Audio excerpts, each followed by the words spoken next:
Assalamualaikum warahmatullahi wabarakatuh. Yang terhormat kepada Pak Pringgo dan Ibu Iza selaku dosen pengampu mata kuliah kapal penangkapan ikan.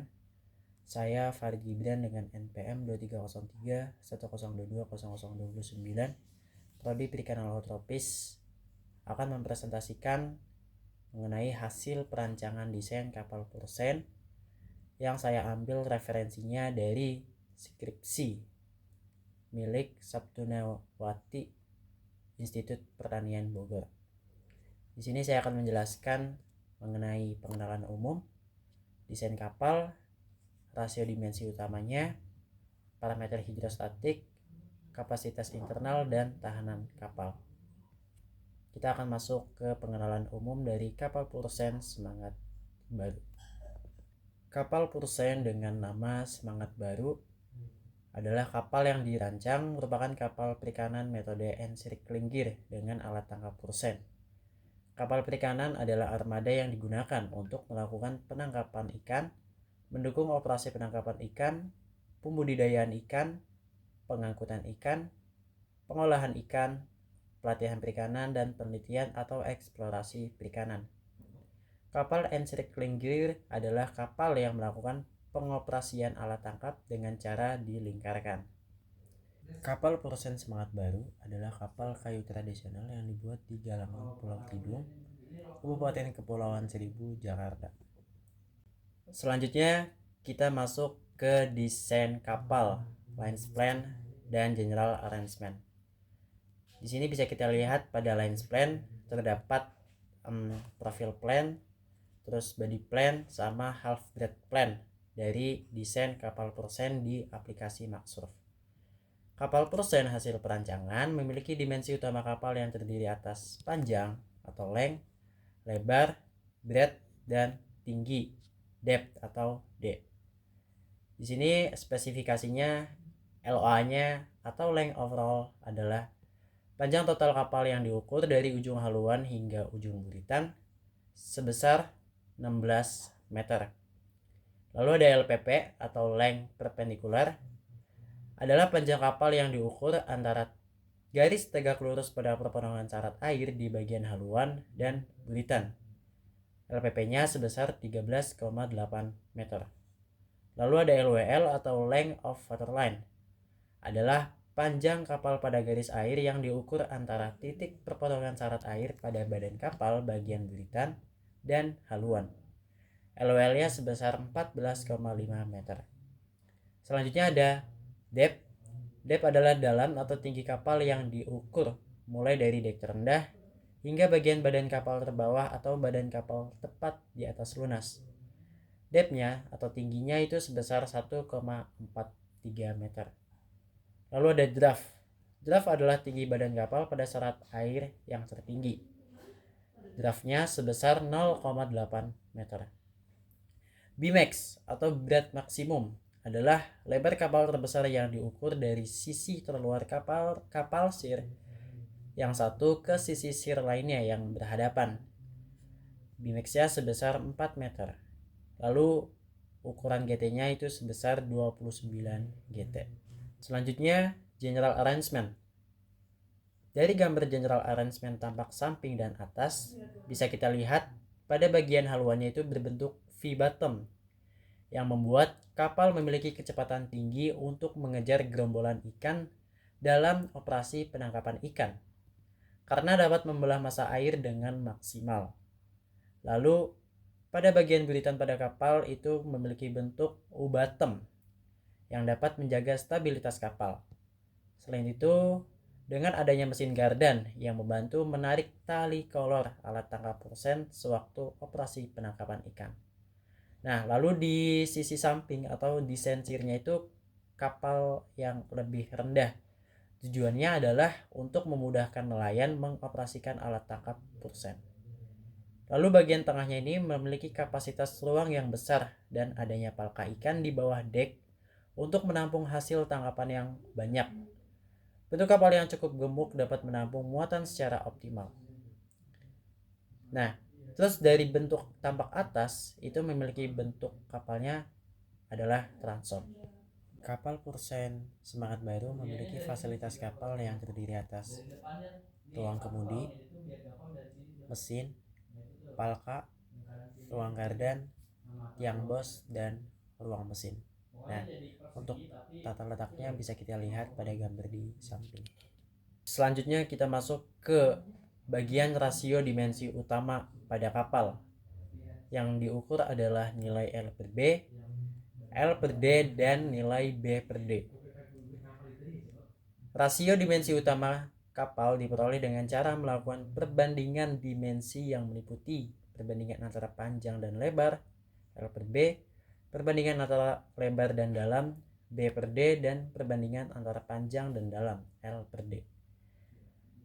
Rasio L per B adalah perbandingan antara panjang kapal dan lebar kapal yang digunakan untuk menganalisis olah gerak dan kecepatan pada kapal.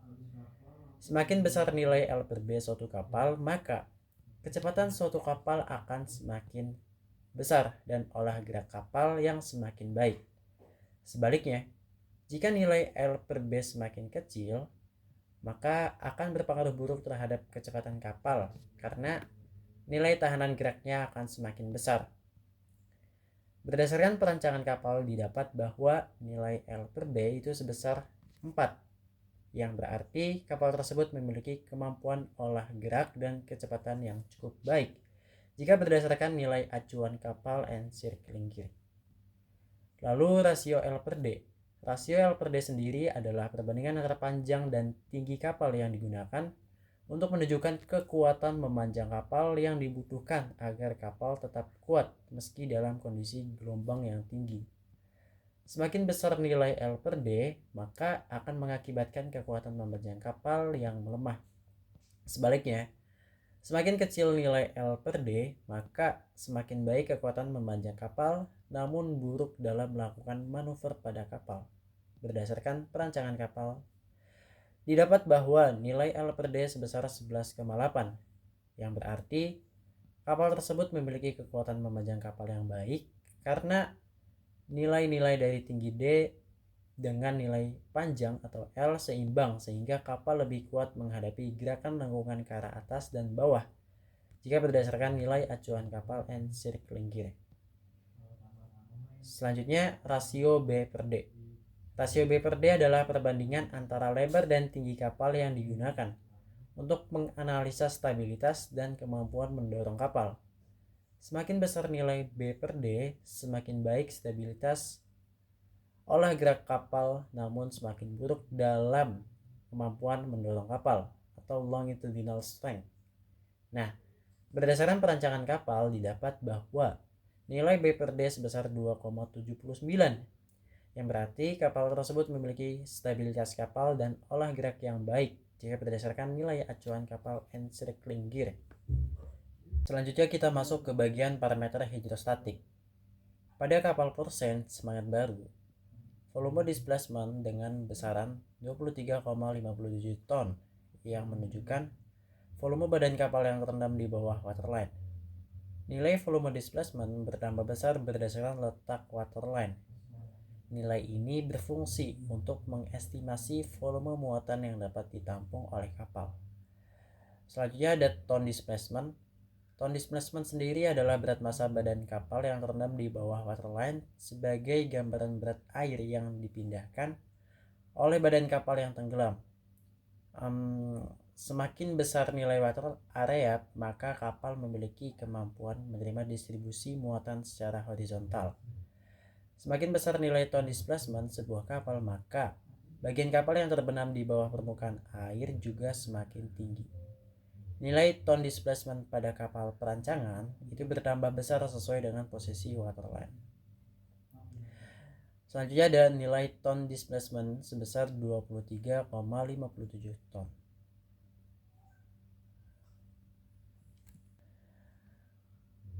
Water plan area atau AW dengan besaran 45,3 meter persegi yang menunjukkan luas area kapal pada garis air tertentu secara horizontal longitudinal. Semakin besar nilai water area, maka kapal memiliki kemampuan menerima distribusi muatan secara horizontal. Selanjutnya ada midship area dengan besaran 1,83 meter kubik, yang merupakan nilai yang menunjukkan luas irisan melintang dari bagian tengah kapal pada posisi waterline tertentu. Nilai ini menunjukkan tempat yang tepat untuk penempatan palka pada bagian midship. Ton per sentimeter dengan besaran 0,46 ton, yang berarti bahwa penambahan atau pengurangan muatan sebesar nilai tersebut akan menambah atau mengurangi syarat air kapal sebesar 1 cm.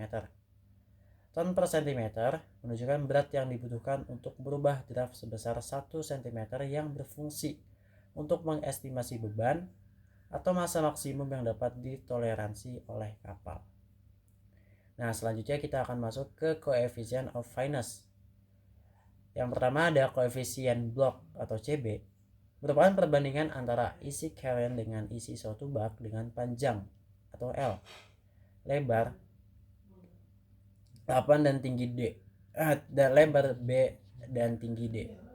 Nilai CB itu sama dengan 0,55 yang menyebabkan bentuk badan kapal cukup gemuk sehingga cukup besar kapasitas ruang di bawah dek. Selanjutnya coefficient of prismatic. Coefficient of prismatic sendiri adalah perbandingan antara volume badan kapal yang berada di bawah permukaan air dengan volume sebuah prisma dengan luas penampang midship area dan panjang kapal. Nilai CP itu sama dengan 0,83 yang menyebabkan kapal memiliki bentuk yang ramping pada bagian depan sehingga memiliki kecepatan yang besar pada bagian depan, namun kapasitas kapal yang berkurang di bagian depan sehingga mempengaruhi kapasitas kapal secara keseluruhan. Selanjutnya coefficient of midship merupakan perbandingan luas antara penampang gading besar yang terendam air dengan luas suatu penampang yang lebarnya B dan tinggi D. Nilai coefficient of midship pada kapal ini adalah 0,66. Maka pengaturan muatan secara horizontal menjadi optimal karena memiliki luas area yang besar di bagian tengah, namun akan mempersulit olah gerak kapal Pursen Semangat Baru. Coefficient of waterline atau CW merupakan besarnya luas area penampang memujur tengah kapal dibanding dengan 4 persegi panjang yang mengelilingi luas area tersebut.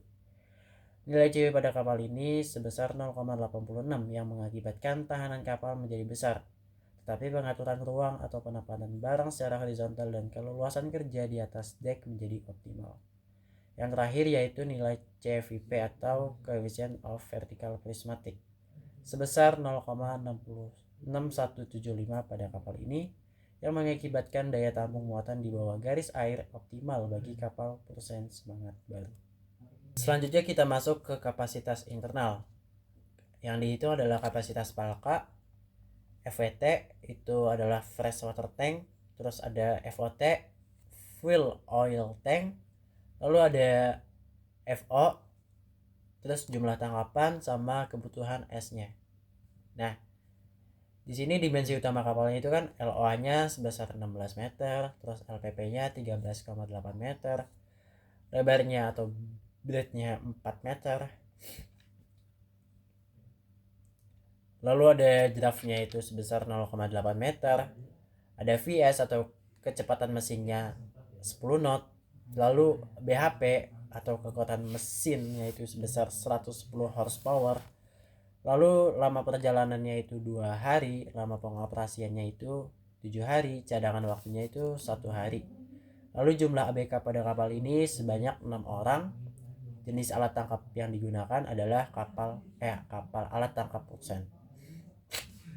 Nah, di sini jumlah tangkapan per harinya, kapal Pursen ini dapat menangkap hasil tangkapan yang maksimal sebesar 2,5 ton atau 2.500 kg.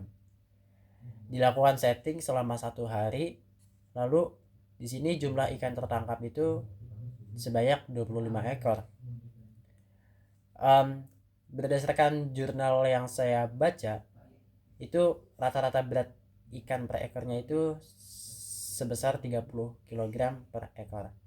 Disclaimer bahwa ikan yang tertangkap adalah ikan cakalang. Lalu total berat ikan per harinya itu tinggal kalikan aja, jumlah ikan tertangkapnya sama rata-rata berat ikannya, yaitu 25 ekor dikali 30, berarti sama dengan 750 kg per hari. Nah, setelah itu kita perhitungan GT. Di sini untuk mencari GT kita harus cari volume ruangan atas deknya sama volume ruangan bawah dek. Untuk volume ruangan atas dek itu rumusnya adalah P kali L kali T, yaitu 6,4 dikali 3,8 dikali 2,2, yaitu VA nya sama dengan 62,16. Lalu untuk VB atau volume ruangan bawah dek itu rumusnya adalah L kali B kali D kali F, yaitu sama dengan 15,6 dikali 4 kali 1,43 kali 0,7 sama dengan 53,5. Nah, tinggal kita masukin ke dalam rumus GT-nya, yaitu V tot dikali 0,25, yaitu sama dengan 62,16 ditambah dengan 53,5. Nanti setelah itu kita kalikan dengan 0,25, hasilnya adalah 29 GT. Selanjutnya kita menghitung kapasitas palka. Di sini sistem penyimpanannya adalah boxing. Kenapa? Karena kita menggunakan alat tangkap persen. Lalu storage factor ikan itu menggunakan metode fresh fish on ice in boxes, yaitu SF-nya sebesar 0,25 ton per meter kubik. Total berat ikan per harinya itu sama dengan 0,75 kg per hari dikalikan dengan 7 hari, yaitu sama dengan 5,3 ton. Volume kapasitas palka ikannya di sini 5,3 ton. Itu dibagi sama SF-nya, yaitu 0,25 ton per meter kubik. Didapat hasil bahwa 21,2 meter kubik. Lalu untuk kebutuhan es. Kebutuhan es di sini karena berlayar di perairan tropis itu 1:1. Yaitu untuk mencari kebutuhan es adalah 1:1, berarti misalkan kita 5,3 ton ikan itu sama dengan 5,3 ton es. Lalu untuk storage factor esnya itu sama dengan 1,5 meter kubik per ton. Untuk mencari volume kapasitas penyimpanan esnya tinggal kita kalikan aja kebutuhan es sama SFS nya, yaitu 5,3 dikali 1,5. Didapat volume kapasitasnya adalah 7,95 meter kubik. Selanjutnya kita menghitung total kebutuhan kapasitas palka, yaitu tinggal kita jumlahkan dari volume kapasitas palka ikan sama volume kapasitas penyimpanan es, yaitu 21,2 meter kubik ditambah dengan 7,95 meter kubik. Didapat hasilnya adalah 29,15 meter kubik. Selanjutnya kita akan menghitung kapasitas FOT atau full oil tank.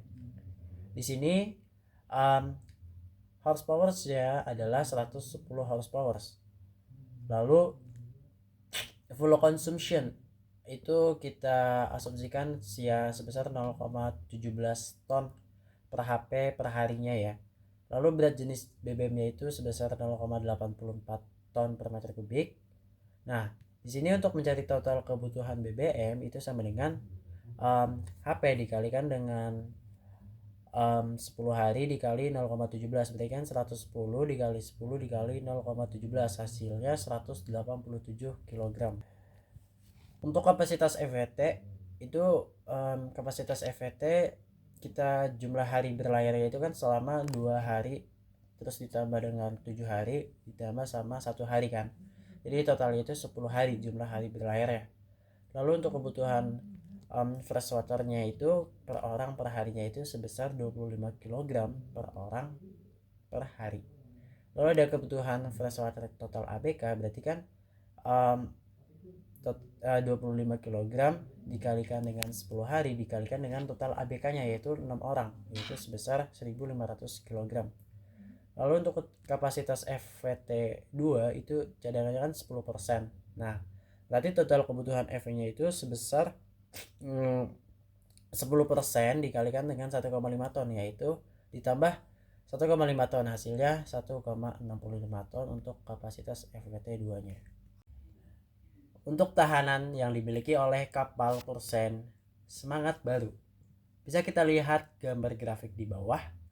Di sini menunjukkan misalnya pada kecepatan kapal sebesar 9,5 knot. Nah, kapal tersebut itu mendapatkan tahanan atau resistennya sebesar 10,822 kN. Nah, terus kan di sini bisa kita lihat nih, yang grafik warna merah atau hull top itu semakin naik dia. Semakin besar nilai kecepatan atau semakin cepat pada satu kapal, maka resisten yang didapat itu akan semakin besar pula pada kapal. Yang berarti resisten sama kapal itu berbanding lurus. Jadi ya intinya kalau semakin cepat kapal maka tahanan atau resistennya itu akan semakin besar yang didapat oleh kapal. Nah ini adalah daftar pustakanya, referensi yang saya ambil yaitu skripsi dari Sabtunawati tahun 2009 dengan judul Stabilitas Statis Kapal Pursen Semangat Baru, Institut Pertanian Bogor. Sekian yang bisa saya sampaikan, semoga bermanfaat dan mohon maaf apabila ada kesalahan kata-kata yang diucapkan oleh saya. Terima kasih. Wassalamualaikum warahmatullahi wabarakatuh.